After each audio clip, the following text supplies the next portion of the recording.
বিসমিল্লাহির রহমানির রহিম। Welcome back to Sharif's online English. Sharif's online ইংলিশের নতুন একটি ক্লাস নিয়ে আপনাদের মাঝে উপস্থিত। নতুন ক্লাসটি শুরু করার পূর্বে আমার অন্তঃস্থল থেকে সবাইকে সালাম জানাচ্ছি, আসসালামু আলাইকুম রহমতুল্লাহ।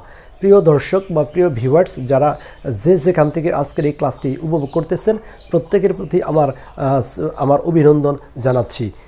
আজকের যে ক্লাসটি নিয়ে এসেছি এটা হচ্ছে গতানুগতিক সেই ক্লাসের মতোই। আমি বেশ কয়েকটি এপিসোডে শুধুমাত্র শব্দ নিয়ে কাজ করতেছিলাম, শব্দের ভোকাবুলারিকে নিয়ে কাজ করতেছিলাম। এটাকে ফ্রেজুয়াল ভার্ব বলতে পারেন অথবা শব্দগুচ্ছ বলতে পারেন, একগুচ্ছ শব্দ, তার মানে ফ্রেজুয়াল ভার্ব বলতে পারি। এই ফ্রেজুয়াল ভার্ব নিয়ে কাজ করতেছিলাম, এই ফ্রেজুয়াল ভার্ব নিয়ে এসেছি। আজকের ক্লাসটি হচ্ছে শুধুমাত্র জেনে নেই কাম নিয়ে যত কথা। এই কাম নিয়ে যত কথা, কাম নিয়ে যত কথা, এই কামের উপরে ক্লাসটি। এখানে কামের তিনটা ফর্ম হয়। একটা হচ্ছে খাম, এটা প্রেজেন্ট ফর্ম, ভার্বের প্রেজেন্ট ফর্ম। খাম আসা, কামের পাস্ট ফর্ম হচ্ছে খেইম, তাহলে খাম খেইম খাম, তাহলে খাম খেইম খাম, তাহলে খাম মানে আসা, খেইম মানেও আসা, খাম মানেও আসা। এটা প্রেজেন্ট ফর্ম, এটা হচ্ছে B2 দ্বারা পাস্ট ফর্ম প্রকাশ করেছি, আর B3 দ্বারা হচ্ছে পাস্ট পার্টিসিপাল ফর্মটাকে প্রকাশ করেছি।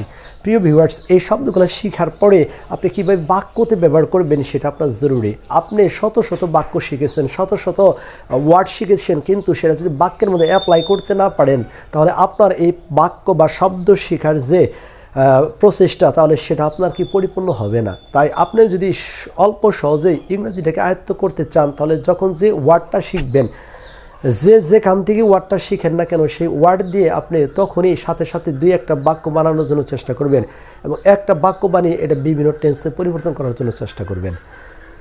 এইভাবে যদি পরিবর্তন করতে পারেন, আশা করি অবশ্যই আপনার ইংরেজির অনুকূলতা বেড়ে যাবে। এই জন্য প্রিয় ভিউয়ার্স, আর আমি আপনাদের মূল্যবান সময় নষ্ট করবো না, তাহলে নষ্ট না করে ক্লাসের দিকে চলে যাই। তাহলে প্রথম বাক্যটা হচ্ছে কাম অ্যাবাউট। কাম অ্যাবাউট মানে হচ্ছে ঘটা।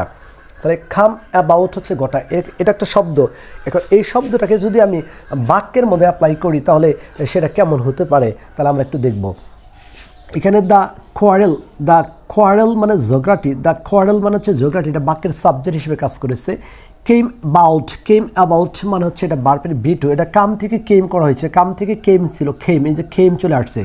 তাহলে দ্য কোয়ারেল মানে ঝগড়াটি, কেম অ্যাবাউট মানে ঘটলো, ফর ল্যান্ড, ফর মানে জন্য, ল্যান্ড মানে হচ্ছে কি, এটা হচ্ছে জমির জন্য।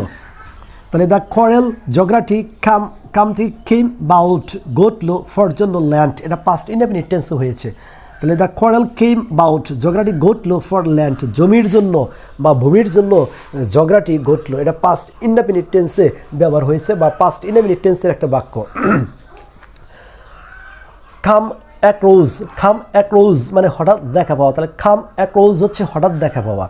তাহলে কাম অ্যাক্রোজ হঠাৎ দেখা পাওয়া, এটা যদি আমরা বাক্যে অ্যাপ্লাই করি, তাহলে বাক্যে অ্যাপ্লাই করলে কেমন হয়, এখানে হচ্ছে প্রিয় ভিউয়ার্স, তাহলে এখানে আমরা একটু দেখব যে কাম অ্যাক্রোজ যদি বাক্যে ব্যবহার করি হঠাৎ দেখা পাওয়া, তাহলে এখানে আইটা হচ্ছে সাবজেক্ট, আইটা হচ্ছে কি সাবজেক্ট।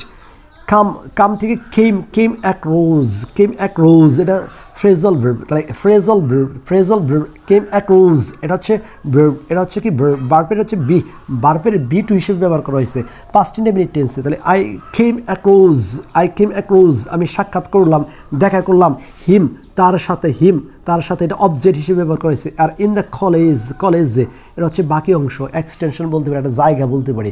তাহলে I came অ্যাক্রোজ him in the college, আমি তার সাথে কলেজে কি করলাম, সাক্ষাৎ করলাম বা দেখা করলাম।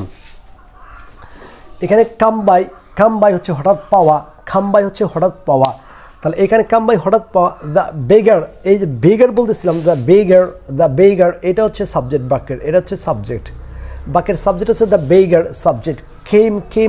কেম বাই, তাহলে সাবজেক্ট যদি হয়, দ্য বেগার যদি সাবজেক্ট হয়, কেম বাই এটা হচ্ছে ভার্ব, তাহলে কাম থেকে কেম হয়েছে, তাহলে ভার্বের B2 হয়েছে ফ্রেজাল ভার্ব। তাহলে দ্য বেগার কেম বাই খুঁজে পেলো আপার্টস একটা ব্যাগ, অফ মানে রয়ের, গোল্ড স্বর্ণের, অন দ্য ওয়ে রাস্তায় একটি স্বর্ণের ব্যাগ খুঁজে পেল। তাহলে দ্য বেগার ভিক্ষুকটি কেম বাই খুঁজে পেল পার্টস অফ গোল্ড, একটা কি পার্টস পেল, খুঁজে পেল, ব্যাগ খুঁজে পেল, অন দ্য ওয়ে রাস্তায় একটি স্বর্ণের ব্যাগ খুঁজে পেল। কাম অফ সম্পন্ন হওয়া, কাম অফ মানে সম্পন্ন হওয়া। তাহলে দ্য ম্যারেজ সেরেমনি, তাহলে এই বাক্যের সাবজেক্ট হিসেবে the marriage ceremony of my sister, তাহলে এই পুরোটা হলো সাবজেক্ট। তাহলে the marriage ceremony of my sister, the marriage ceremony of my sister, আমার বোনের বিবাহ, এই পুরোটা হলো সাবজেক্ট হিসেবে পুরোটাই। আর এই যে কামস অফ এটা হচ্ছে ভার্ব, এটা ভার্বের প্রেজেন্ট ফর্ম আছে, কাম থেকে কামস করেছি। The marriage ceremony of my sister, আমার বোনের বিবাহ একটা, যার কারণে প্রেজেন্ট ইনডেফিনিট টেন্স যদি subject third person singular number হিসেবে ধরা হয়, তবে অবশ্যই ভার্বের সাথে এস বা ইএস যোগ করতে হয়। কখন এস বা ইএস যোগ করতে হবে সেটা আমরা অন্য একটা ক্লাসে দেখবো, কারণ আমরা এখনও টেন্সের ক্লাসে যাইনি, তাই আমরা শুধুমাত্র একটু বাক্যে দেখাচ্ছি যে কোন টেন্সে আছে। The marriage ceremony of my sister comes of মানে সম্পন্ন হয়, টুডে মানে আজ, টুডে আজ, তাহলে আমার বোনের বিবাহ আজ সম্পন্ন হয়। কাম রাউন্ড আরোগ্য লাভ করা, কাম রাউন্ড হচ্ছে আরোগ্য লাভ করা, তাহলে এটা বাক্যে যদি প্রয়োগ করা হয় তাহলে কেমন হয়? তাহলে এই বাক্যের একটু প্রিয় ভিউয়ার্স আমরা একটু লক্ষ্য করি। কাম রাউন্ড হচ্ছে আরোগ্য লাভ করা, তাহলে দ্য পেশেন্ট এটা হচ্ছে বাক্যের সাবজেক্ট। আর উইল হচ্ছে এটা সাহায্যকারী ভার্ব, এইচ বি। আর কাম রাউন্ড এটা হচ্ছে মূল ভার্ব, আর মূল ভার্বের এটা প্রেজেন্ট ফর্ম আছে। তাহলে দ্য পেশেন্ট রুগীটি উইল কাম রাউন্ড, উইল মানে কাম রাউন্ড মানে কি সুস্থ হবে সুন, শীঘ্রই।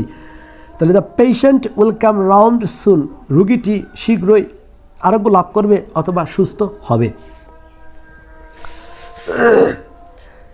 কাম রাউন্ড আরোগ্য লাভ করা গেল। এবার খাম আপন মানে হঠাৎ আক্রমণ করা, খাম আপন হঠাৎ আক্রমণ করা। দ্য ইনামাইস মানে হচ্ছে শত্রুরা, তাহলে এখানে প্রিয় ভিউয়ার্স দ্য ইনিমাইস এটা হচ্ছে সাবজেক্ট, দ্য ইনিমাইস শত্রুরা, সাবজেক্ট বাক্যের সাবজেক্ট। দ্য ইনিমাইস শত্রুরা কেম আপন, কাম থেকে কেম আপন এটা ভার্বের ভি2 হিসেবে ব্যবহার করা হয়েছে, কেম আপন। তাহলে দ্য ইনিমাইস কেম আপন আক্রমণ করলো, হিম তার উপর আক্রমণ করলো, ফ্রম থেকে, বিহাইন্ড হচ্ছে কি পেছন থেকে। তাহলে দ্য ইনেমাইস শত্রুরা কেম আপন আক্রমণ করলো, হিম তাকে, ফ্রম থেকে, বিহাইন্ড তার পিছন থেকে শত্রুরা তাকে আক্রমণ করলো। তাহলে কেম আপন, কাম থেকে কেম হয়েছে, এটা পাস্ট ইনডেফিনিট টেন্স হিসেবে ব্যবহার করা হয়েছে, এই জন্য কেম করা হয়েছে। কাম আপন হঠাৎ দেখা পাওয়া, তাহলে কাম আপন হঠাৎ দেখা পাওয়া, এখানে বাক্যে প্রয়োগ করলে কি হয়? আই কেম আপন, আই হচ্ছে বাক্যের সাবজেক্ট প্রিয় ভিউয়ার্স। তাহলে এখানে আমরা একটু দেখব, এটা হচ্ছে সাবজেক্ট, আর কেম আপন এটা হচ্ছে ভার্বের বি2 হিসেবে ব্যবহার করা হয়েছে। আই কেম আপন আমি সাক্ষাৎ করলাম, হিম তার সাথে, কোথায়? ইন দ্য কলেজ, তার সাথে কলেজে সাক্ষাৎ করলাম। আই কেম আপন হিম ইন দ্য কলেজ, তাহলে আই কেম হিম, তাহলে আই হচ্ছে সাবজেক্ট, কেম আপন এটা হচ্ছে ভার্বের এটা হলো ফ্রেজাল ভার্ব, এখানে ভার্বের বি2 হিসেবে ব্যবহার হয়েছে পাস্ট ইনডেফিনিট টেন্সে। আই কেম আপন হিম ইন দ্য কলেজ, আমি তার সাথে কলেজে সাক্ষাৎ করলাম বা দেখা করলাম। কেম আউট প্রকাশিত হওয়া, কাম আউট প্রকাশিত হওয়া, কাম আউট হচ্ছে প্রকাশিত হওয়া। তাহলে the results of the SSC examination, তাহলে প্রিয় ভিউয়ার্স এইখানে একটু বাক্যটাকে লক্ষ্য করবো। দ্য রেজাল্টস মানে ফলাফল, অফ দ্য এসএসসি এক্সামিনেশন, তাহলে এত বড় হচ্ছে বাক্যের সাবজেক্ট। তাহলে the results of the SSC examination ফলাফল, উইল এটা হচ্ছে এইচবি মানে হচ্ছে প্রিয় ভিউয়ার্স সাহায্যকারী ভার্ব। কাম আউট এটা কি ভার্বের প্রেজেন্ট ফর্মে আছে ফিউচার ইনডেফিনিট টেন্স হিসেবে। তাহলে the results of the SSC examination, SSC পরীক্ষার ফলাফলগুলো উইল কাম আউট মানে কি প্রকাশিত হবে, ভেরি সুন খুব শীঘ্রই। তাহলে এসএসসি পরীক্ষার ফলাফলগুলো খুব শীঘ্রই প্রকাশিত হবে, তাহলে এটা ফিউচার ইনডেফিনিট টেন্স হিসেবে ব্যবহার করা হয়েছে এখানে। কাম ওভা মনে আসা, কাম ওভা হচ্ছে মনে আসা। এ চেঞ্জ একটা পরিবর্তন, তাহলে প্রিয় ভিউয়ার্স এখানে একটু দেখে নেই যে এ চেঞ্জ এটা হচ্ছে সাবজেক্ট, বাক্যের সাবজেক্ট হিসেবে এ চেঞ্জ এটা বাক্যের সাবজেক্ট। কাম থেকে কেম ওভা এটা ভার্বের বি2 ফ্রেজাল ভার্ব হিসেবে ব্যবহার করেছে পাস্ট ইনডেফিনিট টেন্স। আর চেঞ্জ এটা পরিবর্তন, কেম ওভা আসলো, হিম তার উপর, আফটার পরে হিজ এ ফাদার্স ডেথ তার বাবার মৃত্যুর পরে তার উপর একটা পরিবর্তন আসলো। তাহলে আ চেঞ্জ একটা পরিবর্তন, কেম ওভা আসলো, হিম তার উপর, আফটার পরে হিজ মানে তার ফাদার্স বাবার ডেথ মৃত্যু, তার বাবার মৃত্যুর পরে তার উপর একটা পরিবর্তন আসলো বা পরিবর্তন আসলো, এটা পাস্ট ইনডেফিনিট টেন্স হিসেবে প্রিয় ভিউয়ার্স ব্যবহার করা হয়েছে এখানে। কাম ওভা পক্ষ পরিবর্তন করা। তাহলে কাম ওভার পক্ষ পরিবর্তন করা, এটা বাক্যের মধ্যে যদি দেখাই তাহলে একটু খেয়াল করি প্রিয় ভিউয়ার্স বাক্যটা কীভাবে আসতেছে। তাহলে আওয়ার অপোনেন্ট পার্টি, এটা হলো বাক্যের সাবজেক্ট হিসেবে ব্যবহার করেছে। আওয়ার অপোনেন্ট পার্টি, বিরোধী দল, আমাদের বিরোধী দল, হ্যাজ কাম ওভার, এটা প্রেজেন্ট পারফেক্ট টেন্স হয়েছে। হ্যাজ কাম ওভার, এটা হচ্ছে এইচবি, এই পর্যন্ত হচ্ছে এইচবি মানে সাহায্যকারী ভার্ব, আর হচ্ছে এটা ভার্বের B3 হিসেবে ব্যবহার করা হয়েছে। আর অপোনেন্ট পার্টি আমাদের বিরোধী দল, হ্যাজটা সাহায্যকারী ভার্ব, কাম ওভার এসেছে, আমাদের সাইড পাশে, তাহলে আমাদের বিরোধী দল আমাদের পাশে এসেছে বা আমাদের তার দলটা সে পরিবর্তন করে আমাদের পক্ষে এসেছে। এটা প্রেজেন্ট পারফেক্ট টেন্স হিসেবে প্রিয় ভিউয়ার্স ব্যবহার করা হয়েছে। কাম অন মানে শুরু হওয়া, কাম অন হচ্ছে শুরু হওয়া। তাহলে দ্য রেইন কেম অন, এখানে বাক্যের শুরুতে দেখি প্রিয় ভিউয়ার্স, মনে রাখতে হবে সাবজেক্টটা বাক্যের শুরুতেই থাকে। তাহলে দ্য রেইন হচ্ছে subject, the rain came on, come থেকে কেম অন, এটা হচ্ছে ভার্বের B2 প্রিয় viewers. The rain came on, তাহলে দ্য রেইন মানে বৃষ্টি, কেম অন মানে কি শুরু হলো, বৃষ্টি শুরু হলো। কাম টু পরিমাণ হওয়া, কাম টু মানে হচ্ছে পরিমাণ হওয়া বা পরিমাণে হওয়া। হিজ ইনকাম, এই যে হিজ ইনকাম এটা হচ্ছে প্রিয় ভিউয়ার সাবজেক্ট, তাহলে his income subject, his income comes to মানে পরিমাণে হয়, কামস টু এটা ভার্বের B1 প্রেজেন্ট ফর্মে আসে, প্রেজেন্ট ইনডেফিনিট টেন্সে আছে। হিজ ইনকাম, তার ইনকামটা কামস টু পরিমাণে হয় 10,000 আ মান্থ, এক মাসে তার ইনকামটা 10,000 টাকা আসে বা পরিমাণে হয় 10,000 টাকা।